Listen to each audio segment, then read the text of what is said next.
오늘의 주요 뉴스입니다. 선거제도 개편과 공수처 설치 법안이 우여곡절 끝에 자정을 전후해 패스트트랙으로 지정됐습니다. 최장 330일을 넘기면 자동으로 본회의 표결이 이뤄질 수 있게 됐지만 처리 과정에서 상당한 진통이 예상됩니다. 더불어민주당과 민주평화당, 정의당 등 여야 3당은 최종 법안 처리까지 최선을 다하겠다고 밝혔습니다. 내분을 겪은 바른미래당은 별다른 입장을 밝히지 않았고 자유한국당은 정권이 무릎 꿇을 때까지 투쟁하겠다며 강하게 반발했습니다. 마약 투약 혐의로 구속된 가수 박유천 씨가 뒤늦게 혐의 사실 대부분을 인정했습니다. 박 씨는 연예인으로서 자신을 내려놓기 두려워 혐의를 인정하지 못했다고 진술했습니다. KT 부정체육 의혹과 관련해 이석채 전 KT 회장이 오늘 구속영장 실질 심사를 받습니다. 이 전 회장은 2차례 소환 조사에서 혐의를 모두 부인했지만 검찰은 김성태 자유한국당 의원의 딸 등 9명이 부정한 방식으로 채용된 증거를 확보한 것으로 알려졌습니다. 서울 아파트 공시 가격이 지난해보다 14% 넘게 올라 12년 만에 최고 상승률을 기록했습니다. 가격 변동이 커지면서 세금 폭탄을 우려한 관련 민원이 지난해보다 20배 넘게 급증했습니다.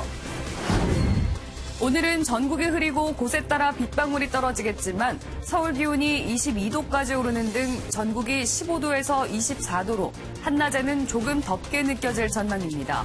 미세먼지는 대기 확산이 원활해 좋음에서 보통 수준을 보이겠습니다. 안녕하십니까. 굿모닝 MBN입니다. 밤사이 국회에서는 여야 4당이 선거제 개혁안과 공수처 설치법 그리고 검경 수사권 조정안을 회의에 붙여서 결국 패스트트랙에 상정했습니다. 네, 자세한 소식 국회에 나가 있는 취재기자 연결해서 알아보겠습니다. 조창훈 기자. 네, 국회입니다. 네, 자유한국당이 그동안 회장을 완전 봉쇄했었는데 어떻게 표결이 진행된 겁니까? 네, 여야 사당의 패스트트랙 처리 과정은 마치 첩보작전을 방불케 했습니다. 정개특위와 사개특위 회의장을 점거 중이던 자유한국당은 주말을 넘긴 어제 패스트트랙 상정 가능성이 크다고 보고 만반의 준비를 해왔는데요. 이에 맞서 이상민 사개특위 위원장과 심상정 정개특위 위원장은 특위 회의장 변경이라는 카드를 꺼내들었습니다. 당초 공지와 달리 사개특위는 국회 2층에서 5층으로, 정개특위는 4층에서 6층으로 각각 회의장을 옮긴 겁니다. 여야 사당 의원들이 빈 회의장에 다 같이 진입에 성공하면서 양측위는 결국 어젯밤 10시 50분쯤 모두 문을 여는 데 성공했습니다. 결국 공수처 설치법과 검경 수사권 조정안은 1시간쯤 뒤인 어젯밤 11시 55분쯤, 선거제 개혁안은 날짜를 넘긴 오늘 오후 새벽 0시 반쯤 모두 패스트트랙 안건으로 지정됐습니다. 네, 진행 상황을 보면 한국당이 허를 찔린 셈인데 반발이 만만치 않을 것 같습니다. 네, 그렇습니다. 뒤늦게 회의장 변경 소식을 들은 한국당 의원들은 재빨리 회의장으로 뛰어 올라왔습니다. 하지만 질서유지권이 발동되면서 특위 의원들만 회의실 안으로 들어갈 수 있었는데요. 나머지 의원과 보좌진 100여 명은 복도에 드러눕고 독재 타도를 외치며 애국가를 불렀습니다. 회의장 내부 지연작전도 눈길을 끌었습니다. 발언권을 계속 요청하거나 구호를 외치는 것은 물론 김재원 의원은 기표소에 들어가 10여 분을 버티다 회의가 끝나고서야 나오기도 했습니다. 패스트트랙 상정을 막지 못한 한국당은 회의 직후 의원총회를 열고 20대 국회는 종언을 고했다며 강경투쟁을 예고했습니다. 천막당사와 전국을 도는 장외투쟁까지 예고되면서 추경 등이 걸린 4월 임시국회 일정에 차질이 불가피할 것으로 보입니다. 지금까지 국회에서 MBN 뉴스 조창훈입니다. 패스트트랙이 지정됐지만 앞으로 갈 길은 멀어 보입니다. 최장 330일의 심사 과정이 소요되는데 자유한국당의 거센 반발이 보여주듯 상임위와 법사위 그리고 본회의 상정까지 처리 과정은 그야말로 산 넘어 산이라고 할 수 있습니다. 오태윤 기자입니다. 패스트트랙으로 지정된 선거제 개혁안과 고위공직자범죄수사처법 2건, 검경 수사권 조정안은 최장 330일의 여정을 시작합니다. 심사 기간은 상임위 180일, 법사위 90일, 본회의 부위 60일로 나뉩니다. 하지만 지난 닷새간 한국당의 거센 반발이 보여주듯 법안 심사 과정도 험난해 보입니다.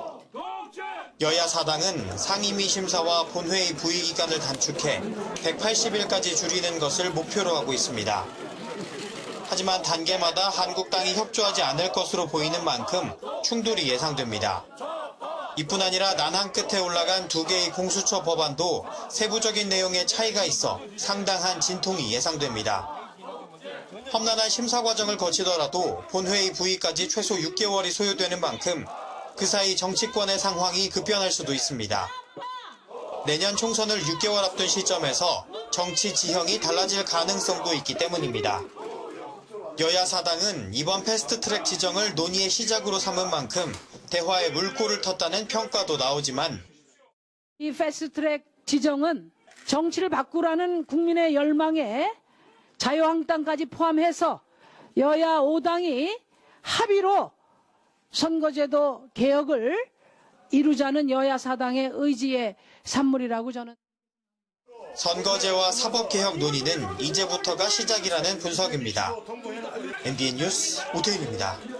패스트트랙이 지정되면서 국회는 최장 330일 동안 여야 사당이 제출한 선거제 개편안과 공수처법을 논의하게 됩니다. 여야는 준연동형 비례대표제를 도입한 선거제 개편안과 두 개의 안이 동시에 올라온 공수처법을 두고 협의를 진행할 예정입니다. 김도형 기자입니다. 여야 사당은 의원 정수를 300석으로 유지하되 비례대표를 75석까지 늘리는 데 합의했습니다. 패스트트랙에 올라온 선거제 개편안에 따르면 지역구 의석은 253석에서 225석으로 줄고 비례대표 의석은 47석에서 75석이 됩니다. 힘이 없고 돈도 없고 권력 없는 사람들이 이 국회에 진출하려면 비례대표 제도밖에 방법이 없어요.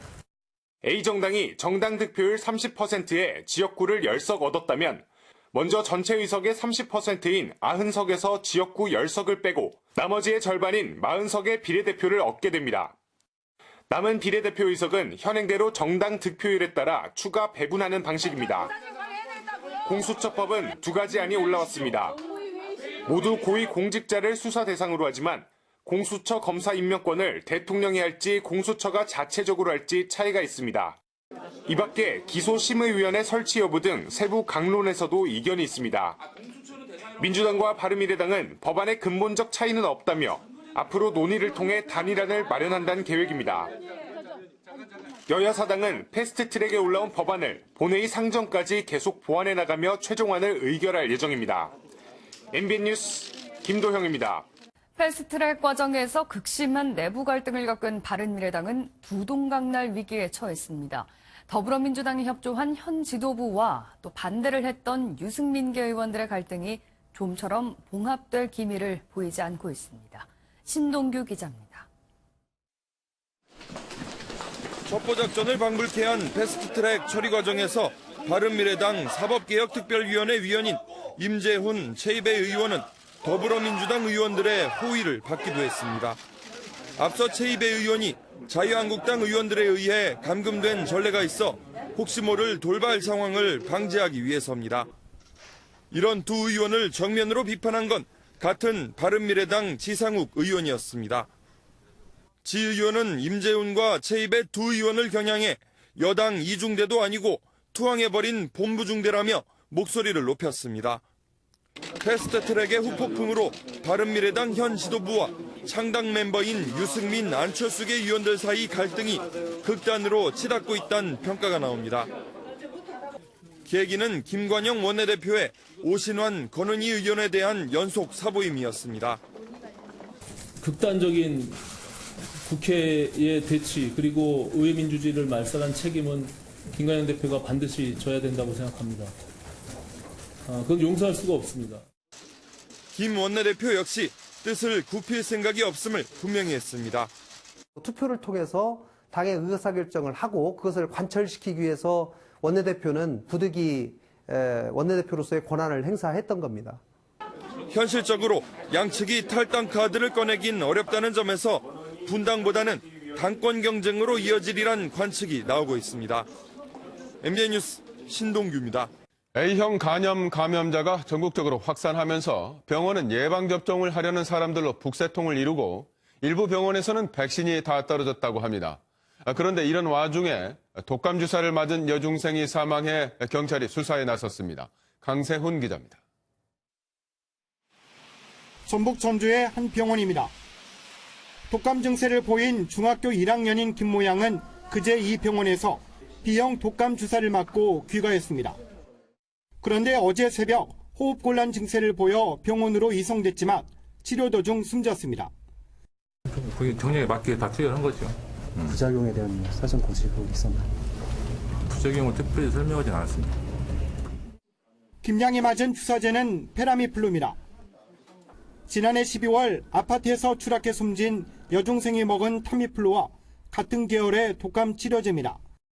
아직 부작용의 정확한 인과관계는 규명되지 않았지만 캐나다에서는 소아청소년에 대해 타미플루 계열의 독감약 처방을 제한하고 있습니다. 독감인지 주사기 영향인지 또 다른 원인인지는 아직 확실히 말할 수가 없습니다. 경찰은 국가수의 시신 부검을 의뢰해 결과에 따라 수사 방향을 결정할 계획입니다. MBN 뉴스 강세훈입니다. 처음부터 끝까지 나는 절대로 마약을 하지 않았다라고 주장했던 가수 박유천 씨가 혐의를 결국 대부분 인정했습니다.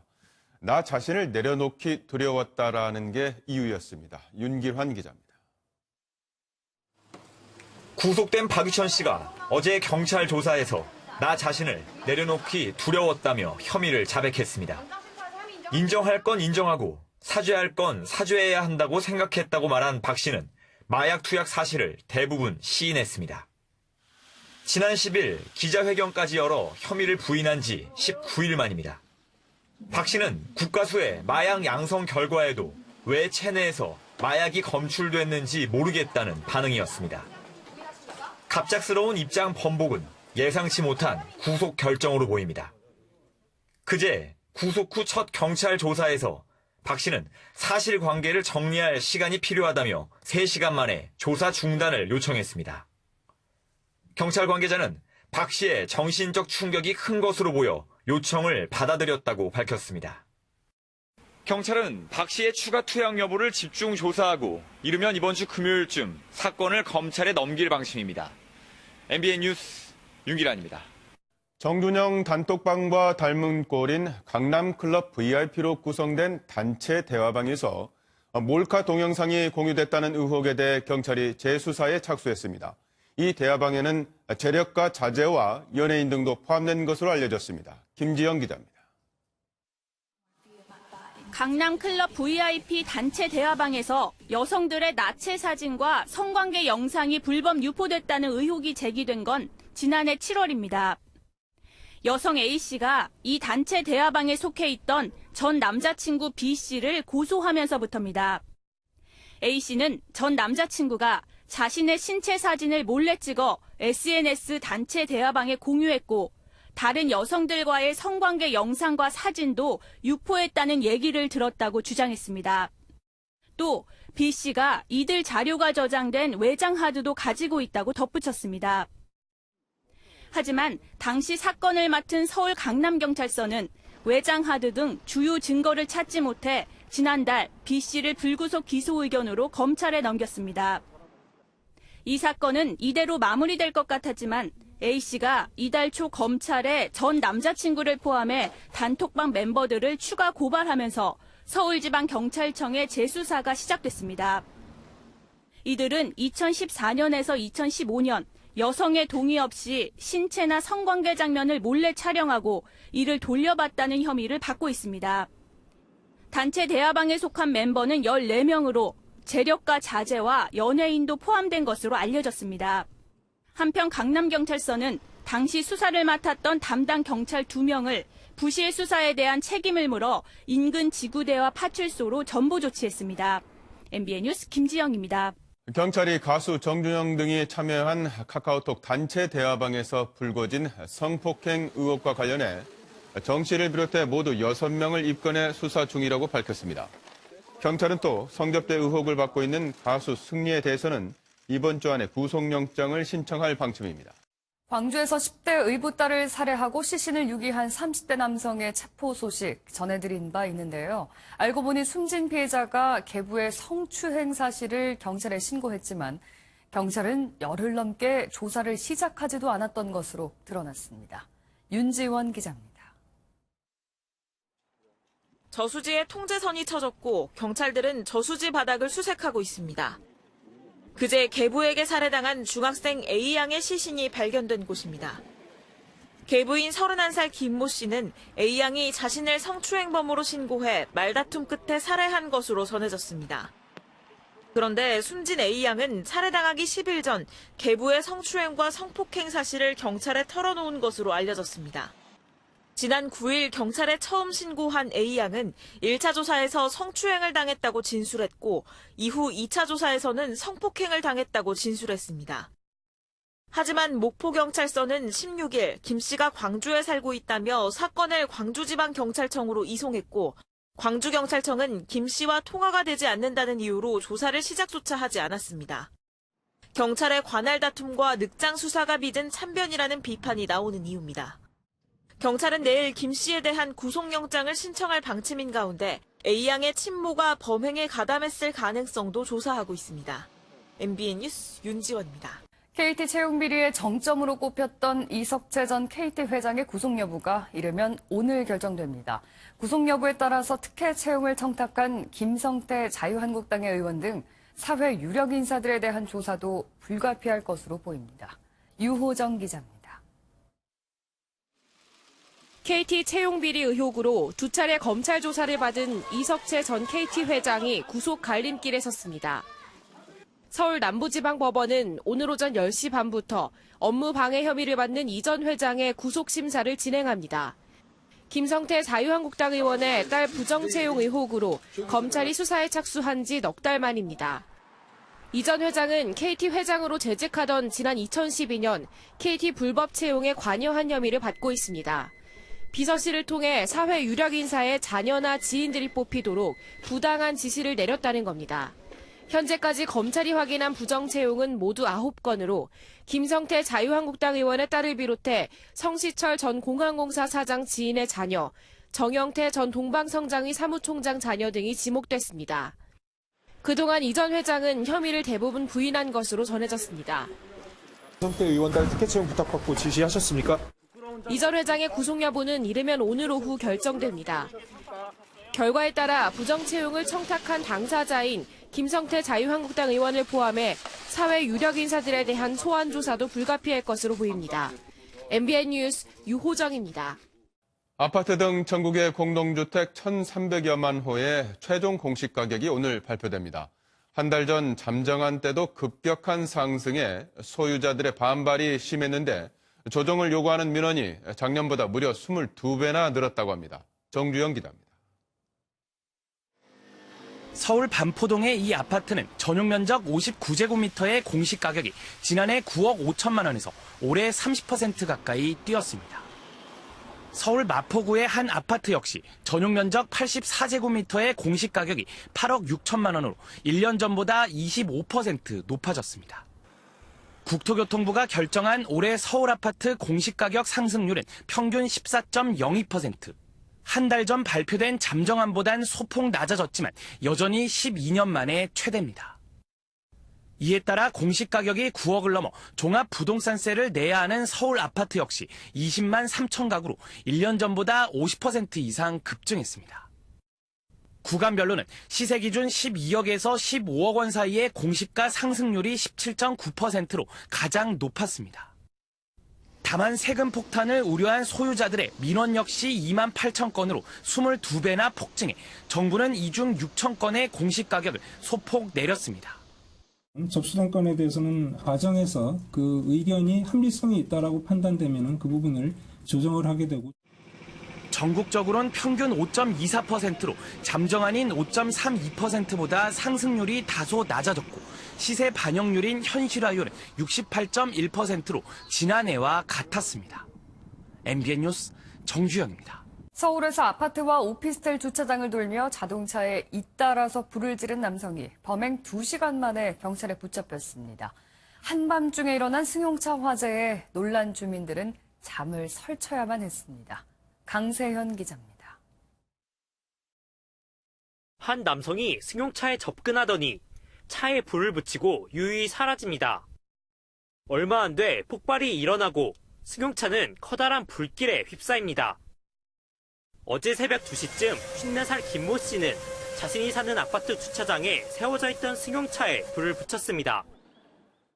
붙어서 폭파할까봐 그거 걱정을 하고서 이제 사심없이 떨듯이 창문도 못 열었어요.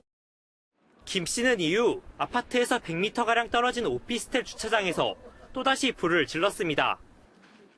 불이 난 차량은 이렇게 창문이 모두 깨져 있고 앙상한 뼈대만 남아 있습니다. 이 불로 다친 사람은 없었지만 승용차 4대가 불에 탔습니다. 비슷한 시간 잇따른 화재에 방화로 보고 수사에 나선 경찰은 2시간 만에 현장 근처에서 김 씨를 검거했습니다.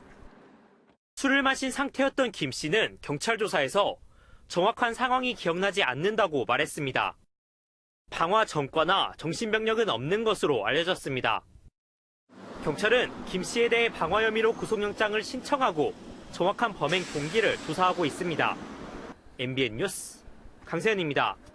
좁은 골목길에서 다가오는 차량에 일부러 팔을 뻗어놓고는 다쳤으니 몸에 붙일 파스값을 내놓으라며 돈을 뜯어낸 남성이 붙잡혔습니다. 같은 범죄로만 전과가 20건이나 있던 상습범이었습니다. 손하늘 기자입니다. 좁은 골목을 걸어가던 한 남성이 차량이 다가오자 팔을 뻗어 부딪힙니다. 손목이 닿았을 뿐인데도 남성은 스스로 주저앉더니 한동안 일어나질 않습니다. 놀란 운전자는 황급히 차에서 내려 상황을 살핍니다. 내려보니까 그 사람이 쓰러져 있는 거예요. 얼마나 놀랬지냐. 그런데 이 남성 불과 30분 전에도 똑같은 사고를 당하는 모습이 CCTV에 포착됩니다. 며칠 뒤엔 손을 다쳤다며 아예 땅바닥에 구르기까지 합니다. 구속된 50대 남성 권모 씨가 이른바 손목치기 수법으로 상습 교통사고를 내는 장면입니다. 사고 현장입니다. 피의자는 차량 사이드미러에 일부러 팔에 부딪히고는 파스 살 돈을 달라며 운전자에게 현금을 요구했습니다. 권 씨는 계좌이체까지 거부할 정도로 아무런 기록을 남기지 않았습니다. 하지만 차량 운전자들이 남긴 교통사고 자진 신고 기록에 파스값이라는 단어가 반복되는 걸 수상히 여긴 경찰의 추적 끝에 결국 덜미가 잡혔습니다.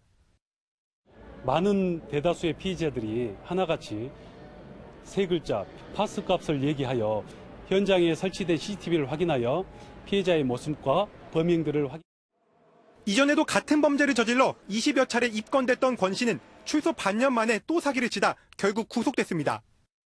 MBN 뉴스 손하늘입니다. 중국의 유명 성형외과 의사라고 속이고 불법 성형수술을 해온 중국 동포 여성이 경찰에 붙잡혔습니다. 시중보다 3분의 1 정도 저렴한 비용을 제시하면서 주부들을 유인했는데 한 여성은 부작용으로 피부가 괴사하기도 했습니다. 신용식 기자입니다. 가위와 주사기, 수술복 등 갖가지 수술 도구가 방 안 한가득입니다. 중국의 유명 성형외과 의사 행세를 하며 불법 수술을 해온 중국 동포 주모 씨의 여행용 가방에서 나온 물건들입니다. 주 씨는 시중보다 3분의 1가량 저렴한 비용을 내세워 서울과 경기도 일대 주부들을 유인했습니다. 입소문을 통해 주 씨를 알게 된 피해자들은 각자의 집에서 주름 제거 수술이나 리프팅 시술 등을 받았습니다. 의사 면허도 없이 간단한 시술부터 살을 잘라 꿰매는 수술까지 한 건데 6차례에 걸쳐 수술비 500만 원을 챙겼습니다. 의료용품이 담긴 여행용 가방을 들고 다니며 소독도 안 한 수술 도구를 재사용한 탓에 한 피해자는 피부가 괴사하기도 했습니다. 비용이 저렴하다는 이유로 무면허 성형수술을 받을 경우 출혈 등 응급 상황 대처가 불가능하므로 경찰은 보건범죄단속법 위반 혐의로 주 씨를 구속했습니다. MBN 뉴스 신용식입니다. 정부로부터 가습기 살균제 피해자로 인정받지 못하고 숨진 40대 목사의 유가족이 옥시 본사 앞에서 사죄와 보상을 요구했습니다. 청와대에도 책임 있는 자세를 촉구했습니다.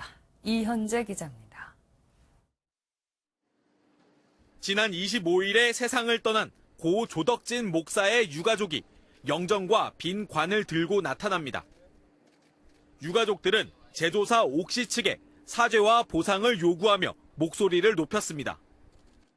언제까지 외면하지 마시고 정말 그냥 사과해 주시고 보상하시고 2시간 전인 오전 11시에는 청와대 앞에서 정부의 책임을 요구했습니다. 가습기 살균제 참사 전국 네트워크는 문재인 대통령이 지난 2017년 피해자 15명을 청와대로 초청해 문제를 해결하겠다고 한 약속을 지키라고 요구했습니다. 이들은 문제의 가습기 살균제 사용자 모두가 피해자라며 피해자 판정 기준을 철폐해야 한다고 주장했습니다. 환경부는 국가 보상에 해당되지 않는 3, 4단계 대상자에 대한 지원이 계속되고 있다고 밝혔습니다. 정부는 가습기 살균제를 제조 판매한 18개사가 조성한 1,250억 원 중 309억 원을 3, 4단계 814명에게 지원해왔습니다. 조 목사 유가족 등은 다음 달 1일에 옥시 본사 근처에 사망자 합동 분향소를 설치하고 천막 농성을 진행할 계획입니다. MBN 뉴스 이현재입니다. 1948년 벌어진 여순 사건에서 반란군에 협조했다는 이유로 목숨을 잃은 민간인 희생자에 대한 첫 재심이 열렸습니다. 재판부도 이례적으로 유가족을 위로했습니다. 정치훈 기자입니다. 1948년 10월 미군정 당시 전남 순천과 여수에 주둔하던 국방경비대가 반란을 일으켜 벌어진 이른바 여순 사건입니다. 많게는 5천여 명이 숨졌다고 추정되지만 정확한 통계조차 없습니다. 장모 씨도 그중 한 명이었습니다. 반란군을 도왔다는 이유로 체포돼 불과 22일 만에 형장의 이슬로 사라졌습니다. 그리고 71년 만에 장 씨 등 3명에 대한 재심이 시작됐습니다. 재심을 기다리는 8년 동안 유족들도 세상을 떠나고 유일하게 장경자 씨만 아버지 영정을 들고 재판장에 나왔습니다. 역사가 왜곡돼서 아버지의 죽음이 잊혀지고 영원히 묻힐까봐 조바심을 냈는데 이제는 안심이 됩니다. 재판부는 우리의 아픈 과거사라며 유가족들에게는 통안의 시간이었을 것이라고 위로했습니다. 군법회의에 의해서 처형되신 분들이 지금 현재의 기록상으로 보면 17차례 정도 됩니다. 아마 그 인원들을 전부 파악하면 제가 보기에 1000명은 넘을 거라 생각됩니다. 어렵게 시작된 재판을 통해 진실이 규명되고 유가족의 명예가 회복될 수 있을지 관심이 모아집니다. MBN 뉴스 정춘입니다. 텔레비전이 가로라는 생각, 이제는 바꿔야 할 것 같습니다. 모바일 기기 사용으로 세로형 화면에 익숙한 세대를 겨냥한 세로형 텔레비전이 등장했습니다. 이상주 기자입니다. 크기와 화질 경쟁을 하던 텔레비전이 방향을 바꿨습니다. 더 세로는 새로운 텔레비전으로 스크린을 가로가 아닌 세로로 세웠습니다. 18살에서 34살에 이르는 밀레니얼 세대가 하루 상당 시간을 세로형 모바일 스크린을 통해 콘텐츠를 소비한다는 점에 착안한 제품입니다. 소비자들과의 다양한 소통을 통해 소비자들의 취향과 감성까지 고려한 제품입니다. 개성 넘치는 라이프스타일 제품들을 지속적으로 내놓을 예정입니다. 세로 스크린은 근거리 무선통신 기반 미러링 기능 실행으로 모바일 기기 화면과 동기화할 수 있어서 SNS와 쇼핑, 게임, 동영상 등 다양한 콘텐츠를 큰 스크린으로 볼 수 있게 했습니다. 요즘 세대들은 세로형 스크린에 익숙하니까 선택권이 넓어져서 소비자 입장에서는 좋을 것 같긴 한데. 디자인을 중시하는 세대를 위한 가구 같은 텔레비전 오브제와 하나의 미술 작품 같은 더 프레임, 롤러블까지 소비자의 요구에 따라 텔레비전의 변신도 계속됩니다. MBN 뉴스 이상주입니다. 국내 기업이 개발한 플라스틱 가드레일이 우즈베키스탄의 도로 10만 킬로미터에 깔리게 되었습니다. 철제나 알루미늄 가드레일보다 더 큰 충격을 흡수하면서 야간에는 도로를 환하게 밝히는 기능이 국제적으로 인정을 받은 것입니다. 민지숙 기자입니다. 지난 3월 해안도로를 달리던 차량이 가드레일을 치고 바다로 추락해 대학생 5명이 숨지는 사고가 있었습니다. 위급 상황에 충돌의 충격을 줄여 자동차를 멈추게 할 수 있는 가드레일은 운전자의 생명을 지키는 중요한 역할을 합니다. 한 국내 기업이 철이나 알루미늄보다 더 큰 충격을 흡수하는 플라스틱 가드레일을 세계 최초로 개발했습니다. 앞으로 가드레일은 우리나라뿐 아니라 중앙아시아 우즈베키스탄의 도로 10만 킬로미터에도 깔릴 예정입니다. 철제 가드레일보다 30% 저렴한 가격에 무게는 절반 수준으로 가벼운 데다 특수 발광 물질이 있어 안전성을 높여주는 기능이 우즈베키스탄 정부를 사로잡았습니다. 근데 우즈벡 정부에서 적극적으로 그 투자를 이쪽에 해서 우리가 대신에 많은 오다를 줄 테니 우리 이쪽에서 먼저 좀 일을 해달라 해서 진행하게 됐던 것입니다. 우즈베키스탄을 교두보로 앞으로 러시아와 카자흐스탄, 이란과 같은 중앙아시아 도로 가드레일 시장을 선점해 나간다는 계획입니다. MBN 뉴스 민지숙입니다. 다음은 화제 영상입니다. 대륙의 스케일을 자랑하는 중국이 이번엔 특별한 놀이동산을 만들었습니다. 신개념 테마파크라고 할까요? 화면 함께 보시죠. 한 남성이 VR 기기를 쓰고 놀이기구를 타고 있습니다. 겉으론 평온해 보이지만 지금 이분은 아찔한 롤러코스터를 타고 있는데요. 범퍼카를 비롯해 42대의 기구를 갖춘 중국 난창 지역의 VR 테마파크입니다. 그 중에서도 세계에 단 2대뿐인 보잉사 인증 737 시뮬레이터가 가장 인기라는데요. 겁 많은 저도 가보고 싶네요. 여기 바닷속에 작업실을 둔 특별한 화가가 있는데요. 혹시 인어는 아니겠죠? 물속에서 그림을 그리는 이 사람은 러시아의 화가 올가 벨카입니다. 이런 광경은 난생 처음인데요. 그렇게 완성된 작품, 이걸 물속에서 그렸다고요? 그녀는 파도가 센 얕은 바다보다 깊은 바다가 오히려 작업하기 좋다는데요. 가끔 물고기들이 주위에 모여드는 색다른 즐거움도 만끽할 수 있다고요.